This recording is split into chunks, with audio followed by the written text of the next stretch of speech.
వచ్చిందండి. అదేక మళ్ళా మళ్ళీ అదే ఎంత బాగుంటుంది. నాకు ఎంత ఇష్టం అంటే పాయ అండి. అది సూప్ వేస్తారు చూడండి. హడావిడి చాలా ఉంటుంది. ఆదిగో మళ్ళీ వేస్తే మళ్ళీ అదే నీళ్ళు వేస్తారు.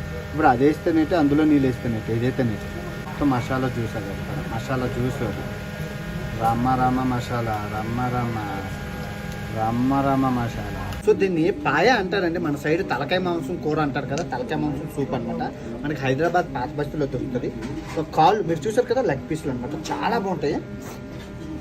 అండ్ సూపు వీటిని ఎలా తింటారంటే యాక్చువల్గా రొట్టె తీసుకొని మనం రొట్టెతో పాటు తినాలి. సూపర్ అండి, చాలా బాగుంటుంది. ఎమ్మి అనమాట. ఇదంతా లెగ్లు అనమాట, లెగ్ పీసులు. సూపర్ ఉంటుంది నిజంగా, మీరు నమ్మరు. మర్చిపోకండి, పాత బస్తే హైదరాబాద్లో దొరుకుతాయి పాయ. ఇంకెక్కడ దొరుకుతుంది, ఇంకెక్కడ దొరికినా బాగోదు. ఇదైతే సూపర్.